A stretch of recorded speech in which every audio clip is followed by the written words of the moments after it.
వార్తలకి స్వాగతం. వివరాల్లోకి వెళితే యోగాంధ్రపై ముఖ్యమంత్రి నారా చంద్రబాబు నాయుడు సమావేశం నిర్వహించారు. ఆ వివరాలు ఇప్పుడు చూద్దాం. ఇప్పుడు ఇక్కడైతే యోగిఫై అని ఒక స్టార్టప్ పెట్టాడు. అతను ఆర్టిఫిషియల్ ఇంటెలిజెన్స్ని ఏఐని ఇంటిగ్రేట్ చేసి మ్యాట్ తయారు చేశాడు. ఆ మ్యాట్ మీద నిలబడుకొని మీరు చేస్తే మీకు ఏ డిసీజ్ కావాలంటే అందులో అది మీరు సెలెక్ట్ చేసుకోవచ్చు. అదే సమయంలో మీరు చేసిన తర్వాత మీరు ఎంత పర్ఫెక్ట్గా చేశారో ఆటోమేటిక్గా యాప్ ద్వారా మీకు అవైలబిలిటీ ఉంటుంది. ఇలాంటి ఇన్నోవేటివ్ ఐడియాస్ కూడా వస్తున్నాయి. ఇప్పుడు ఇక్కడ ఉన్నాడు ఆయన, ఒకసారి చూపించి మీరు ఎక్స్ప్లెయిన్ చేసిన 2 నిమిషాల్లో, సో దట్ మీకు ఒక ఐడియా ఉంటుంది how things are happening. Yoga train అయినప్పుడు నాకు అర్థమైంది, ఆన్లైన్ క్లాసెస్లో ట్రాక్ చేయడం చాలా కష్టం అనిపిస్తుంది. జూమ్ క్లాస్ ఉన్నప్పుడు చాలామంది కెమెరా ఆఫ్ చేసినప్పుడు అర్థం కాదు ఎన్ని మంది చేస్తున్నారు, ఏం చేస్తున్నారు. అందులోంచి ఒక ఐడియా వచ్చింది, యోగిఫై స్మార్ట్ యోగా. ఒక మ్యాట్ ఒక టీచర్కి అసిస్టెంట్ లాగా ఉంటుంది, స్టూడెంట్కి ఒక గైడ్ లాగా ఉంటుంది. వాళ్ళిద్దరికీ సరిపోయే విధంగా ఎందుకు మ్యాట్ చేసామంటే, కెమెరా అంటే అందరికీ ప్రైవసీ వల్ల ఇబ్బంది ఉంటుంది కెమెరా ముందు చేయాలంటే. మ్యాట్ అంటే కెమెరా లేకుండా ఇందులో సెన్సర్స్, ఇందులో ప్రతి స్క్వేర్ ఇంచ్లో సెన్సర్ ఉంది. ఈ 2 లేయర్స్ మధ్యన సెన్సర్స్ ఉంటాయి. ఇది ఒక మన పేటెంటెడ్ టెక్నాలజీ ఇండియా యుఎస్లో. ప్రౌడ్ విషయం ఏంటంటే ఇదంతా ఆంధ్ర వాళ్ళే చేసాం. We are the co-founders of all of us are from Andhra and made in India అండి, కంప్లీట్లీ మేడ్ ఇన్ ఇండియా. చాలామంది చైనా మ్యాట్స్ వాడుతుంటారు, మేము ఇది ఇండియాలోనే చేసాం, ఎండ్ టు ఎండ్ మొత్తం మ్యానుఫ్యాక్చరింగ్ అంతా కూడా. సో ఇందులో ఉన్న డివైస్ ఇది హార్డ్వేర్. ఇది మ్యాట్ బ్లూటూత్ ద్వారా యాప్తో కమ్యూనికేట్ చేస్తుంది. ఈ యాప్ అనేది ఇక్కడ చూపిస్తాను నేను క్విక్గా. సో ఎవరైనా యాప్ ఇన్స్టాల్ చేస్తే ఏముందంటే కంటెంట్ వస్తుంది మనకి, యూట్యూబ్లో కానీ అన్ని క్లాసులు వస్తాయి. దానివల్ల డిసడ్వాంటేజ్ ఏంటంటే అది క్లాస్ వస్తూ ఉంటుంది, మనం ఏం చేస్తున్నామో తెలియదు. ఈ యాప్ ద్వారా ఏముందంటే ఇందులో కంటెంట్ వస్తుంది, మ్యాట్ కనెక్ట్ అయ్యగానే అసలు ఏం చేస్తున్నారు మీరు యాప్ తగ్గట్టుగా, అంటే కంటెంట్ తగ్గట్టుగా. ఒక ఆసన చేయమని అన్నప్పుడు మీరు చేయలేకపోతే కరెక్ట్గా చేయడం ఎలాగో చెప్తుంది, ఒక 2 రీట్రైస్ వస్తుంది, చేసే వరకు మీకు హెల్ప్ చేస్తుంది. నరకండి, చంపండి, పొడి చేయండి అంటూ ప్రోత్సహించే రాజకీయ నాయకుడిని ఈ దేశంలో ఎక్కడైనా చూసారా అని ముఖ్యమంత్రి చంద్రబాబు నాయుడు అన్నారు. సచివాలయంలో మీడియాతో మాట్లాడారు. మాజీ సీఎం జగన్ పల్నాడు జిల్లా పర్యటనలో జరిగిన సంఘటనల్ని ఆయన ప్రస్తావించి పలు ప్రశ్నలు వేశారు. పోలీసులను, పబ్లిక్ ని ఎవరైనా తిడతారా అని అడిగారు. ఏ రాజకీయ నాయకుడైనా ఇలా ప్రవర్తిస్తారా అని ప్రశ్నించారు. ఎవరు ఇది, నేను ఎందుకే మీకు ఒక మాట చెప్పాను, విచిత్రమైనటువంటి మనస్తత్వాలు ఉండే వ్యక్తులు వారుగా ఉంటారు. ఎవరన్నా మాట్లాడతారా? పోలీసులు తిడతారా? పబ్లిక్ని తిడతారా? మనం చెప్పి మీరు నరికేండ్రా పోయేసని చెప్తారా మీరు? ఏంటి ఇవన్నీ? ఎవరన్నా ఎక్కడన్నా విన్నారా మీరు? ఎప్పుడన్నా చూశారా ఈ పోకడ ఈ రాష్ట్రంలో? ఈ రాష్ట్రంలో దేశంలో ఏ రాజకీయ నాయకుడైనా, ఏ రాజకీయ పార్టీ అయినా ఇలాంటి ఒరవడు ఉందా? చంపేయండి, పొడి చేయండి, లేదంటే ప్లే కార్డ్స్ పెట్టుకొని వచ్చి డెమాన్స్ట్రేట్ చేసి ఆనందపడిపోవడం. ఎక్కడికి పోతున్నాం? దాన్ని చూసి ఏం నేర్పిస్తున్నాం మన సమాజంలో? చాలా ప్రమాదం ఇవన్నీ. బ్రిటన్ మాజీ ప్రధాని Tony Blair institute for global change TBI వ్యవస్థాపకులు టోనీ బ్లెయిర్ తో రాష్ట్ర విద్య, ఐటీ, ఎలక్ట్రానిక్స్ శాఖల మంత్రి నారా లోకేష్ న్యూఢిల్లీలో భేటీ అయ్యారు. న్యూఢిల్లీలోని తాజ్ ప్యాలెస్ లో టోనీ బ్లెయిర్ ను మంత్రి లోకేష్ కలుసుకుని పలు అంశాలపై చర్చించారు. గత ఏడాది జూలై నెలలో బ్రిటన్ మాజీ ప్రధాని టోనీ బ్లెయిర్ ను రాష్ట్ర విద్య, ఐటీ, ఎలక్ట్రానిక్స్ శాఖల మంత్రి నారా లోకేష్ ముంబైలో కలిశారు. ఆంధ్రప్రదేశ్ ప్రభుత్వ కార్యకలాపాలు, విద్యా వ్యవస్థలో AI టూల్స్ ను ఉపయోగించడానికి తమ సంస్థ అయిన Tony Blair institute for global change TBI ద్వారా సహకరించేందుకు టోనీ బ్లెయిర్ అంగీకరించారు. ఈ మేరకు విద్యారంగంలో అధునాతన సాంకేతికతను అమలు చేయడం ద్వారా యువతకు ఉపాధి అవకాశాలను మెరుగుపరచడానికి ఏపీ విద్యాశాఖ, Tony Blair institute for global change TBI నడుమ 2024 డిసెంబర్లో ఒప్పందం కుదిరింది.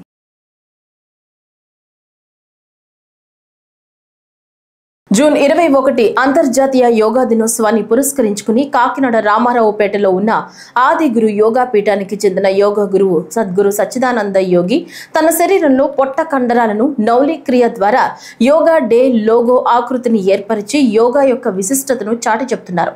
కాగా ఈ భంగిమ చూపర్లను ఆకట్టుకుంది.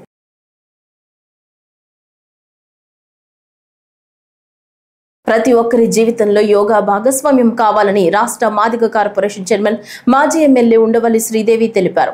గుంటూరు జిల్లా తాడేపల్లిలో రాష్ట్ర ఎస్సీ కార్పొరేషన్ కార్యాలయం వద్ద 11వ అంతర్జాతీయ యోగా దినోత్సవ వేడుకలు ఘనంగా జరిగాయి.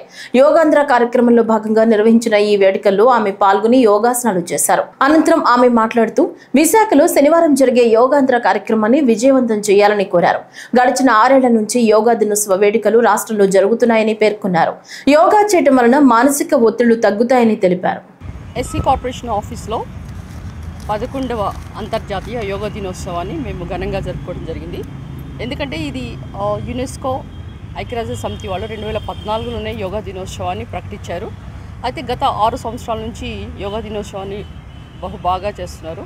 అయితే ఆంధ్ర రాష్ట్రంలో యోగాంధ్ర మనము మే 21 నుంచి జూన్ 21 కూడా మనము యోగాంధ్ర అని మనము అన్ని రకరకాల అన్నీ కూడా యోగాని బాగా జరుపుకుంటున్నాయి. ఈరోజు మరి రేపు జూన్ 21 మేము వైజాగ్ వెళ్ళాలి కనుక ఈరోజే ఇక్కడ జరుపుకోవడం జరిగింది. అయితే ఈ వైజాగ్లో మనము ఆర్కే బీచ్ నుంచి భోగాపురం ఎయిర్పోర్ట్ అంటే 28 కిలోమీటర్ల దూరంలో ఈ యొక్క ఏర్పాట్లు చేయడం జరిగింది. అంతేకాకుండా ఇందులో ఆల్మోస్ట్ 3,19,000 మంది పాల్గొంటారు. వాళ్ళకి గాను 5,000 యోగా మ్యాట్స్ కూడా ఇవ్వడం జరిగింది. ఇందులో మీరు గమనించాల్సిన విషయం ఏంటంటే 2 Guinness book of world records ఉంటాయి. అంటే 25,000 మంది గిరిజన స్టూడెంట్స్ 108 నిమిషాలు సూర్య నమస్కారాలు చేస్తారు. అంటే ఎక్కువ మంది ఒకే చోట సూర్య నమస్కారం చేయటం అనేది ఇదొక 2 Guinness book of world records అయితే 22 ప్రపంచ రికార్డ్స్ కూడా నమోదు కాబడుతున్నాయి. కనుక ప్రతి ఒక్కరు కూడా ఈ యొక్క యోగాలో పాల్గొనాలని రిజిస్ట్రేషన్ కూడా చేసుకోవడం జరిగింది. అయితే 2 కోట్ల మందిని మనం ఎక్స్పెక్ట్ చేస్తే 2,13,00,000 మంది కూడా ఇది ఎన్రోల్ చేసుకోవడం అనేది ఇక్కడ యోగాకి ఎంత ప్రాచుర్యం ఉన్నదో మనం గమనించాలి. అయితే యోగా అనేది ప్రతి 9th క్లాస్ నుంచే ఇంట్రడ్యూస్ చేయటం, వీక్లీ ట్వైస్ యోగా క్లాసెస్ పెట్టడం, అంతేకాకుండా యోగా కొరకు డీమ్డ్ యూనివర్సిటీ కూడా ప్లాన్ చేస్తున్నారు. అయితే మనం ఇది కాన్సెప్ట్ ఏంటంటే yoga for 1 earth and 1 health, అంటే yoga for 1 earth and 1 health అంటే ఈ భూమి మీద ఉన్న ప్రతి ఒక్కళ్ళు కూడా ఆరోగ్యంగా ప్రశాంతంగా మనము పనులు చేసుకోవాలి. తమిళనాడు సముద్ర తీరంలో ఓవర్ ఫిష్ మత్స్యకారుల వలకు చిక్కింది. సముద్ర గర్భంలో అత్యంత లోతున నివసించే ఈ జీవి కనిపించడం చాలా అరుదు. అయితే ఈ చేప దర్శనం అరిష్టాలకు, ముఖ్యంగా భూకంపాలు, సునామీలు వంటి ప్రకృతి వైపరీత్యాలకు సంకేతమని కొన్ని దేశాల్లో బలంగా నమ్ముతారు. దీంతో ఈ ప్రళయ చేప వార్త స్థానికులతో పాటు సోషల్ మీడియాలోనూ తీవ్ర భయాందోళనకు దారితీసింది.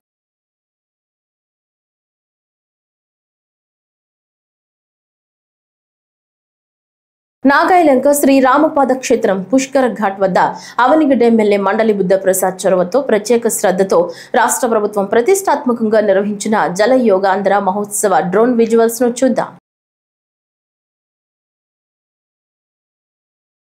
సిపిఐ రాష్ట్ర విస్తృత సమావేశం విజ్ఞాన కేంద్రం విజయవాడలో జరిగింది. ఈ సమావేశాలకు పొలిట్ బ్యూరో సభ్యులు బివి రాఘవులు, వాసుకి పాల్గొన్నారు. ఈ సమావేశానికి పార్టీ కేంద్ర కమిటీ సభ్యులు లోకనాథం, రాష్ట్ర కార్యదర్శి వర్గ సభ్యులు నాగేశ్వరరావు, రాష్ట్ర కమిటీ సభ్యులు సావిత్రి, హరిబాబు, కిరణ్ అధ్యక్షత వహించారు. పాలాభిషేకాలు, స్వీట్లు పంపకాలు, టపాసులు పేల్చడం ఎంత హంగామా చేసి ఇక విశాఖపట్నం స్టీల్ ప్లాంట్ భవిష్యత్తు బ్రహ్మాండంగా రూపుదిద్దుకుంది. ఇంకేం ఆందోళన పడాల్సిన అవసరం లేదని చెప్పారు. అది చెప్పిన తర్వాతనే 5,000 మందిని పనిలోంచి తీసేశారు. అది చెప్పిన తర్వాతనే పక్కనే మెట్టలకి గనులు, సీ పోర్టు కేటాయించారు. కానీ విశాఖపట్నం స్టీల్ ప్లాంట్కి మాత్రం పోర్టు లేదు, గనులు లేవు. అంటే ఎవరిని ఉద్ధరించడానికి, ఎవరిని నాశనం చేయడానికి ప్రభుత్వాలు కంకణం కట్టుకుని అర్థమవుతుంది. ఈ 11,440 కోట్ల స్పెషల్ ప్యాకేజీ దాని అసలు స్వరూపం ఇప్పుడు బయటపడింది. కార్మికులు కూడా అర్థమైంది. ఈ 11,400 కోట్లలో నిబంధనలు ఉన్నాయి. జీతభత్యాలకు వాడకూడదు, దాన్ని ముడి సరుకుకి వాడకూడదు, యంత్రాలకు వాడకూడదు. ఎందుకు ఇచ్చినట్టు దీన్ని? జీతాలు ఇవ్వద్దు, ముడి సరుకు ఇవ్వద్దు, యంత్రాలకు వాడకూడదు. ఇది ప్యాకేజీ యొక్క అసలు స్వరూపం. ఫ్యాక్టరీ ఎట్లా నడుస్తుందండి? యంత్రాలు లేకుండా, ముడి సరుకు లేకుండా, కార్మికులు జీతభత్యాలు లేకుండా ఫ్యాక్టరీ ఎట్లా నడుస్తుంది? దీనికి ఏమన్నా ఒక ప్రత్యేకమైన యోగా ఉందేమో ప్రధానమంత్రి రేపు చెప్పాలి. ఫ్యాక్టరీ నడపడానికి కూడా యోగా ఉంటే నడిపించేయమనండి, అభ్యంతరం లేదు. ఏం చేశారు? ఈ 11,400 కోట్లు, 500 కోట్లు జిఎస్టీ కింద మళ్ళీ వెనక్కి లాగేసుకున్నారు. 500 కోట్లు జిఎస్టీ, 9,346 కోట్లు బ్యాంకు వడ్డీలకి, అప్పులకి, ప్రభుత్వానికి చెల్లించాల్సిన పాత బకాయి పన్నులకి జమ వేసుకున్నారు. అంటే ఇట్లా ఇచ్చి అదేదంటారు, ఎడం చేతి ఇచ్చి పుర చేతి లాగేసుకున్నారు. ఇక యాక్చువల్గా ఫ్యాక్టరీకి మిగిలింది ఎంత అంటే ఈ ప్యాకేజీలో 1594 కోట్లు. ఇంతకన్నా ఘోరమైన అన్యాయం ఏమైనా ఉందా? ఇది మోసం చేయటం కాదా, ద్రోహం కాదా, వంచన కాదని మేము అడుగుతున్నాం. ప్యాకేజీ పేరుతో వంచన చేయటం ఎవరిని ఉద్ధరించడానికి, రాష్ట్రాన్ని ఉద్ధరించడానిక, ప్రజలను మభ్యపెట్టడానిక, మోసం చేయడానిక? ఈ రకంగా మోడీ మోసం చేస్తూ ఉంటే చంద్రబాబు నాయుడు గారు, పవన్ కళ్యాణ్ గారు ఏం చేస్తున్నారని చెప్పి మేము అడుగుతా ఉన్నాం.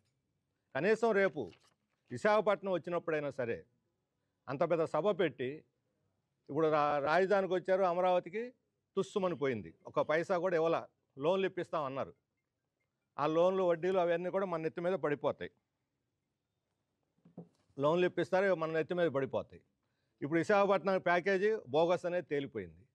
కనీసం దీన్ని మేము ప్రైవేటీకరించము, ప్రభుత్వ రంగంలో నడుపుతాము అనే ప్రకటన తెలుగుదేశం వాళ్ళు, లేకపోతే పల్లా శ్రీనివాసరావు, లేకపోతే అచ్చెన్నాయుడు గారో, లేకపోతే చంద్రబాబు నాయుడు గారో చెబితే కుదరదు.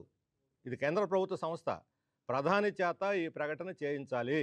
గుంటూరు జిల్లా మంగళగిరిలో నారా భువనేశ్వరి జన్మదినోత్సవ వేడుకలు ఘనంగా జరిగాయి.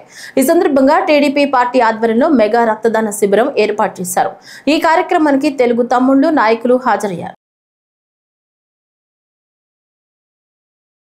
యోగా మనందరి జీవన విధానంలో భాగం కావాలని ప్రకాశం జిల్లా కలెక్టర్ ఏ తమీం అన్సారియా అన్నారు. యోగాంధ్ర కార్యక్రమంలో భాగంగా శుక్రవారం డ్వాక్రా మహిళలతో యోగా సాధన కార్యక్రమాన్ని ఒంగోలులోని మినీ స్టేడియంలో నిర్వహించారు. ఈ కార్యక్రమంలో 5,000 మంది స్వయం సహాయక సంఘాల మహిళలు భాగస్వాములయ్యారు. పొదుపు మహిళలతో యోగా గురువు బాలసుబ్రహ్మణ్యం యోగా సాధన చేయించారు. ఈ సందర్భంగా మాట్లాడుతూ పొదుపు సంఘాల మహిళలతో రాష్ట్ర స్థాయి కార్యక్రమాన్ని ఒంగోలులో నిర్వహించడం జరిగిందన్నారు. జిల్లాలో 11 లక్షల మంది యోగా సాధన కోసం నమోదు చేసుకున్నారని తెలిపారు. రేపు నిర్వహించే అంతర్జాతీయ యోగా దినోత్సవం సందర్భంగా జిల్లాలోని 6,000కు పైగా ప్రదేశాల్లో యోగా కార్యక్రమం నిర్వహించనున్నట్లు చెప్పారు. ప్రకాశం జిల్లాలో జరుగుతున్న ఈ కార్యక్రమానికి అతిథులుగా చేసిన గౌరవనీయులు ఎమ్మెల్యే ఒంగోలు దమచర్ల జనార్దన్ రావు గారికి, ఎస్ఎన్పాడు ఎమ్మెల్యే విఎన్ విజయకుమార్ గారికి, ఎస్పీ గారికి, డిఆర్ఓ, ఆర్డీఓ, ఇతర హెచ్ఓడీస్ అందరికీ, అదేవిధంగా ఇక్కడ ఎక్కువ సంఖ్యలో వచ్చేసిన సెల్ఫ్ హెల్ప్ గ్రూప్ మహిళలు అందరికీ, మీడియాలకి నా హృదయపూర్వక నమస్కారాలు. మీ అందరికీ కూడా తెలుసు, రేపు June 21 international day of yoga. ఈ సంవత్సరం మన ప్రకాశం జిల్లాలో దాదాపు 11 lakhs మంది పీపుల్ని యోగా కోసం రిజిస్టర్ చేయడం జరిగింది. వారందరికీ కూడా ట్రైనింగ్ ఇవ్వడం జరిగింది. వారందరూ కూడా రేపు జరగబోయే కార్యక్రమంలో దాదాపు 6,458 లొకేషన్స్, వెన్యూస్ నుంచి కూడా ఒకే టైంలో అటెండ్ అవుతారు. సో దీనికోసం ఎక్కువ ఎఫర్ట్స్ పెట్టిన అధికారులు అందరికీ కూడా ఈ సందర్భంగా అభినందనలు తెలియజేస్తున్నాను.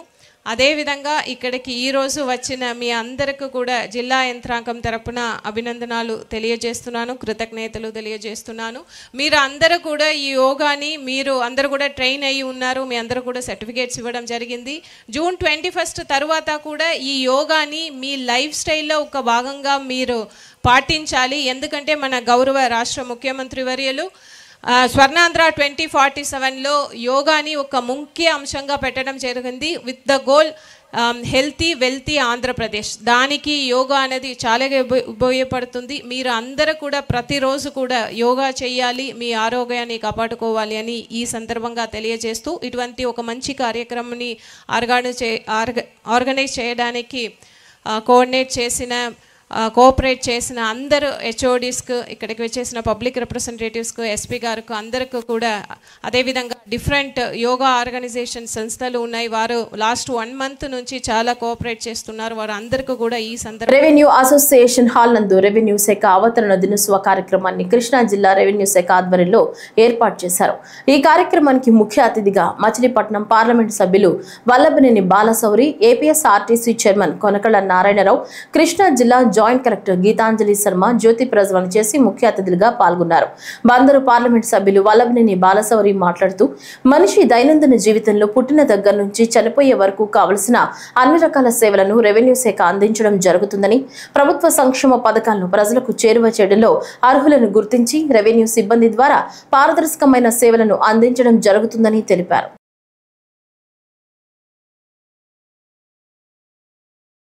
ఆసనం, శ్వాస ప్రక్రియ, ధ్యానం 3 కలిపి యోగాలో ఉండటం మంచి విషయమని తూర్పు గోదావరి జిల్లా కలెక్టర్ పి ప్రశాంతి అన్నారు.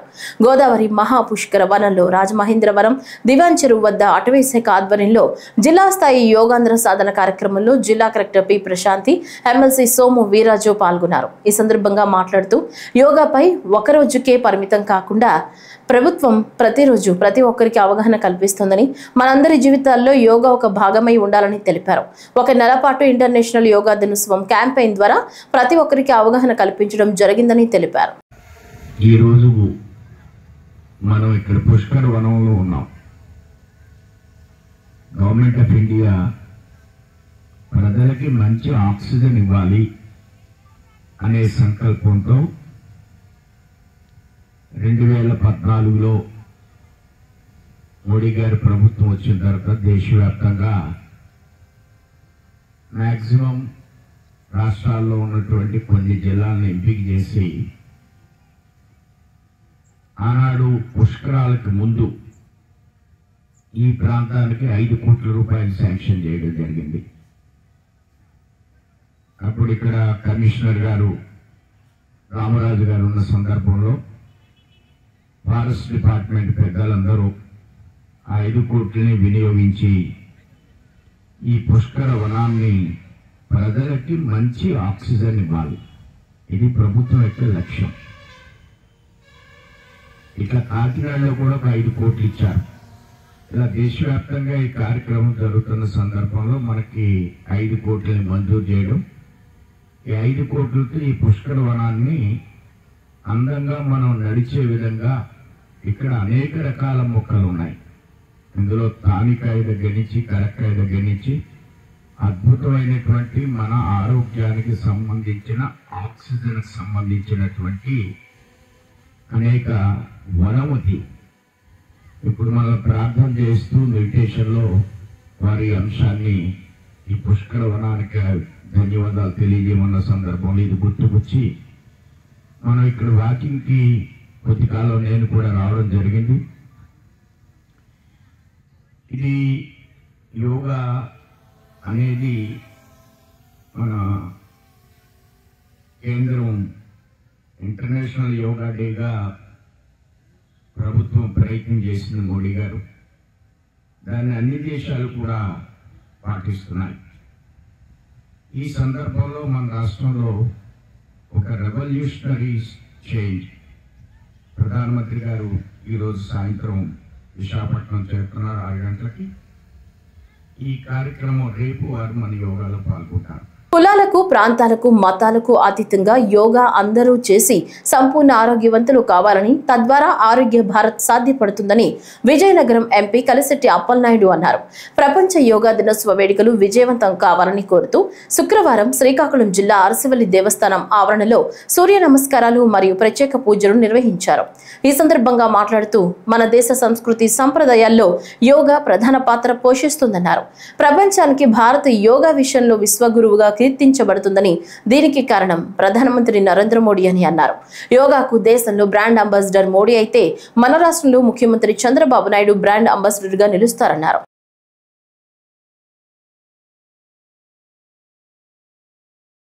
రెవెన్యూ శాఖ ప్రజలకు ఎన్నో విధాలుగా సేవలు అందిస్తోందని ప్రకాశం జిల్లా కలెక్టర్ ఏ తమీం అన్సారీ అన్నారు. రెవెన్యూ డేని పురస్కరించుకుని ప్రకాశం జిల్లాలోని రెవెన్యూ ఉద్యోగులు ఒంగోలు పట్టణంలో భారీ ర్యాలీ నిర్వహించారు. ఒంగోలులోని మినీ స్టేడియం వద్ద జిల్లా కలెక్టర్ తమీం అన్సారియా జెండా ఊపి ర్యాలీని ప్రారంభించారు. ఈ ర్యాలీలో జిల్లా రెవెన్యూ అధికారి ఓబులేషు, ఒంగోలు ఆర్డీఓ లక్ష్మీ ప్రసన్న, జిల్లా రెవెన్యూ అసోసియేషన్ అధ్యక్షుడు పిన్నిక మధుసూదన్ రావు, పెద్ద సంఖ్యలో రెవెన్యూ ఉద్యోగులు పాల్గొన్నారు. మినీ స్టేడియం వద్ద ప్రారంభమైన ర్యాలీ రిమ్స్, రాజధాని సెంటర్, నెల్లూరు బస్టాండ్ మీదుగా కలెక్టర్ కార్యాలయం వరకు సాగింది. అందరికీ నమస్కారం. ఈరోజు జూన్ 20th రెవెన్యూ డేగా మనము జరుపుకుంటున్నాము. ఈ సందర్భంగా రెవెన్యూ డిపార్ట్మెంట్ ఆఫీసర్స్ అందరికీ, సిబ్బంది అందరికీ కూడా నా హృదయపూర్వక శుభాకాంక్షలు తెలియజేస్తున్నాను. ఈ రెవెన్యూ డే యొక్క ముఖ్య ఉద్దేశం ఏంటంటే రెవెన్యూ డిపార్ట్మెంట్ ద్వారా ఇస్తున్న సేవల్ని గురించి ప్రజల మధ్యలో ఒక ఆహ్వాన కల్పించడం, అదేవిధంగా వారి నుంచి ఇంకా మన రెవెన్యూ డిపార్ట్మెంట్ ఇస్తున్న సేవల్ని ఎంత మెరుగుపరచగలుగుతామని వారి నుంచి ఫీడ్బ్యాక్ కూడా తీసుకోవడం, అదేవిధంగా రెవెన్యూ డిపార్ట్మెంట్లో మంచి సేవల్ని ఇస్తున్న రిటైర్డ్ అయిన సిబ్బందిని, ఆఫీసర్స్ని గుర్తించి వారికి ప్రోత్సహించడం అనే ఉద్దేశంతో జరుపుకుంటున్నాము. మన రెవెన్యూ డిపార్ట్మెంట్ 1786లో బోర్డ్ ఆఫ్ రెవెన్యూ అని స్థాపించే రోజునే మనం రెవెన్యూ డేగా జరుపుకుంటున్నాము. ఈ డేలో మన ప్రకాశం జిల్లాలో ఉన్న అందరూ రెవెన్యూ డిపార్ట్మెంట్ ఆఫీసర్ సిబ్బందికి మరొకసారి నా శుభాకాంక్షలు తెలియజేస్తూ వారు మన ప్రకాశం జిల్లా ప్రజలకు మంచి సేవలు అందించాలని కోరుతూ సెలవు తీసుకుంటున్నాను. పొగాకు కొనుగోలుకు రాష్ట్ర ప్రభుత్వం అన్ని చర్యలు చేపడుతుందని పల్నాడు జిల్లా కలెక్టర్ తెలిపారు. నరసరావుపేటలోని జిల్లా కలెక్టర్ కార్యాలయంలో ఈ రోజు ఆయన మీడియాతో మాట్లాడుతూ పొగాకు రైతులు ఆదుకునేందుకు మార్క్ఫెడ్ ద్వారా కొనుగోలు చేస్తోందని చెప్పారు. ఈ బ్లాక్ బర్లీ టొబాకో పొగాకు కొనుగోలు గురించి కొంత రైతులు ఆందోళన పడుతున్న పరిస్థితి ఉంది. మన దగ్గర ఇప్పటి వరకు అంటే దీనికి అసలు ఎందుకు ఈ సిచ్యువేషన్ వచ్చింది ఈ సంవత్సరం అనేది చూస్తే, గత సంవత్సరం కంటే ఈ సంవత్సరం ఈ పొగాకు విస్తీర్ణం పెరిగింది. అంటే లాస్ట్ ఇయర్ వేసిన దానికి ఆల్మోస్ట్ డబల్ ఎకరేజ్లో ఈ సంవత్సరం పంట వేసారు. దీనికి కారణం ఏంటంటే లాస్ట్ ఇయర్ వేసినటువంటి పొగాకుకి మంచి రేటు వచ్చిందని రైతు ఆనందపడ్డారు. సో దాన్ని దృష్టిలో పెట్టుకొని ఈ సంవత్సరం ఎక్కువ పంటలు వేశారు. దిగుబడి వచ్చింది, మంచి ఈల్డ్స్ వచ్చాయి, మార్కెట్లో టొబాకో ఎక్కువ వచ్చేసింది. దానివల్ల ఆటోమేటిక్గా రైతుకి ఆశించినటువంటి రేటు రావట్లేదు, కొనుగోలు చేసేది కూడా తగ్గిపోయింది. సో దీన్ని దృష్టిలో పెట్టుకొని ప్రైవేట్ వెండర్స్ తోటి ఒక మీటింగ్ పెట్టాము. ఆ రోజు మీకు కూడా సమాచారం ఇచ్చాము. కొంతమంది ప్రైవేట్ వెండర్స్ ముందుకు వచ్చారు, కొంతవరకు టొబాకో కొంటున్నారు రైతుల నుంచి నేరుగా. ఈరోజు కూడా 2-3 సెంటర్స్ ఇన్స్పెక్ట్ చేశాను. పర్లేదు, మంచి క్వాలిటీ ఉన్నదానికి 120 రూపీస్ ఇస్తున్నారు. ఆ క్వాలిటీని బట్టి రేటు ఇస్తున్నారు. బట్ ప్రైవేట్ వెండర్స్ కొంటున్నటువంటి టొబాకో తక్కువ ఉంది కాబట్టి రాష్ట్ర ప్రభుత్వం ఒక నిర్ణయం తీసుకుంది. ముఖ్యంగా ఈ పల్నాడు, పర్చూరు బెల్ట్ అంతా, ఈ చిలకలూరుపేట బెల్ట్ అంతా టొబాకోకి ఎప్పటి నుంచో ఫేమస్. సో బ్లాక్ బర్లీ టొబాకోకి బయట ఆశించినటువంటి ధర లేదు కాబట్టి మార్క్ఫెడ్ ఆధ్వర్యంలో ఈరోజు ఎడ్లపాడులో ఒక కొనుగోలు కేంద్రం ఓపెన్ చేశాం. సో దీంట్లో రైతులందరూ కూడా ఎవరైతే పంట వేశారో వాళ్ళందరూ రిజిస్ట్రేషన్ చేసుకోవాల్సి ఉంటుంది. ఆ యాప్ ద్వారా రిజిస్ట్రేషన్ చేసుకోవాలి. రైతు ఎలా చేసుకుంటాడని మీకు సందేహం ఉండొచ్చు. రైతుల దగ్గరికి మన విలేజ్ అగ్రికల్చర్ అసిస్టెంట్స్ వెళ్ళి ఈ పంట వేసినటువంటి రైతులు ఎవరు వేశారు ఈ పొగాకు అనేది మన దగ్గర ఈ పంట ద్వారా ఈ క్రాప్ బుకింగ్లో మొత్తం డేటా ఉంది. ఆ డేటా ఆధారంగా రైతుని కలుసుకొని రైతు దగ్గర ఇంకా పొగాకు ఉందా లేదా, ఉంటే ఆయన అమ్ముకోదలిచాడా, అమ్ముకుంటే ఎంత తీసుకుని వస్తున్నాడు, ఈ డేటా అంతా కూడా రిజిస్ట్రేషన్ జరుగుతుంది. సుమారుగా మన దగ్గర 2500 మంది ఈ పంట వేశారు అనుకుంటే ఇప్పటి వరకు 1600 మంది రిజిస్ట్రేషన్ చేసుకున్నారు. మిగిలినది కూడా ఇవాళ ఈవినింగ్కి 100% రిజిస్ట్రేషన్ పూర్తి చేస్తాం. తాడేపల్లి ప్యాలెస్ లో టీవీలు పగలగొడుతున్న జగన్ కు మానసిక చికిత్స చేయించారని టీడీపీ సీనియర్ నాయకులు గోరంట్ల బుచ్చయ్య చౌదరి అన్నారు. ఆ వివరాలు ఇప్పుడు చూద్దాం. అందువలన మేము స్పష్టంగా చెబుతున్నాం, జగన్మోహన్ రెడ్డి కపట నాటకాలకు తెరలేశాడు. గత తప్పులన్నీ అప్పుడే మర్చిపోయారు. ప్రజలు నాకు మద్దతు ఇవ్వండి, సీట్లో కూర్చుంటాను, నా అరాచకం సృష్టిస్తాను, నియంతలాగా వ్యవహరిస్తానంటే ప్రజాస్వామ్యంలో ఎంతోమంది నియంతలను చూసాం, కాలగర్భంలో కలిసాం. ఎంతోమంది హిట్లర్ లాంటి నియంతలు కానీ, ఉగండా అమీన్ లాంటి వాళ్ళు కానీ, ముస్సోలిని లాంటి అంతా కాలగర్భంలో నువ్వెంతయ్యా, నువ్వు నియంతలాగా పరిపాలించావు. ఫలితంగానే 11 సీట్లకు పరిమితం చేశారు. నీ ఆటలు సాగనీయమని కూడా హెచ్చరిక చేస్తూ ఇవాళ ప్రతిదీ ఇష్యూయే. హెలికాప్టర్ బద్దలు కొట్టాడు, హెలికాప్టర్ పోతే అయ్యో ఎవరో చేశారు, తప్పుడు చేశారని చెప్పడం, ఎవరి మీదకో తోసేయటం. నీ గ్యాంగులు, నీ ముఠాదారులు, నీ గంజాయి బ్యాట్లు, రౌడీ మోకలు చేసే అన్నీ కూడా ప్రభుత్వం మీద నెట్టడానికి ప్రయత్నం చేస్తావు. ప్రభుత్వం చేతలుడికి కూర్చోలేదు. ప్రజాస్వామ్యాన్ని కాపాడటం కోసం ఉంది, శాంతి భద్రతలు కాపాడటం కోసం ఉంది. దాన్ని అలుసుగా తీసుకుంటే అది నీ అమాయకత్వం. ఎక్కడో బ్యాలెన్స్ తప్పిపోయావు. తాడేపల్లి ప్యాలెస్లో టీవీలు పాల్గొట్టుకుంటూ కూర్చుంటా ఉన్నావు. ఏమీ చేయలేదు అనుకున్నావు. నువ్వు చేసిన అరాచకం వల్ల, అవినీతి వల్ల దోపిడీ అయిపోయింది, డబ్బు లేదు, ఏమీ చేయలేదు అనుకున్నావు. అయినా కూడా చెప్పినవన్నీ అమలు చేస్తున్నావు. ఇవాళ తల్లికి వందనం వేస్తే పాపం నీకు గంగవెర్లెత్తున్నాయి. నువ్వు ఇచ్చింది 42,000 మందికి ఒక్కరికే ఇచ్చావు. మేము 67 లక్షల మందికి, 64 లక్షల మందికి, 2 3 4 డబ్బు ఇచ్చాం. నువ్వెందుకు ఇవ్వలేదు? పెన్షన్ 3,000 రూపాయలు చేస్తానన్నావు. 5 ఏళ్ళు పట్టిందా 3,000 చేయటానికి నీకు? ఇవాళ రైతు సంక్షోభంలో ఉన్నాడు, ఆదుకుంటా ఉన్నాం, ధాన్యం కొంటా ఉన్నాం, 24 గంటల్లో డబ్బులు ఇస్తా ఉన్నాం. నువ్వెందుకు ఇవ్వాల? నువ్వు చేసిన అప్పులు భారం పెనుభారమై కూర్చుంది. నువ్వు చేసిన అప్పులు తీర్చడానికి మాకు సమయం సరిపోని పరిస్థితి వస్తూ ఉంది. అయినా కూడా కేంద్రం సహకారంతో రాష్ట్రం ముందుకెళ్తూ ఉంది. డబుల్ ఇంజిన్ సర్కార్ పనిచేస్తూ ఉంది. చెప్పినవన్నీ అమలు చేస్తూ ముందుకెళ్తూ ఉన్నాం. ఈ వార్తలు ఇంతటితో సమాప్తం. నమస్కారం.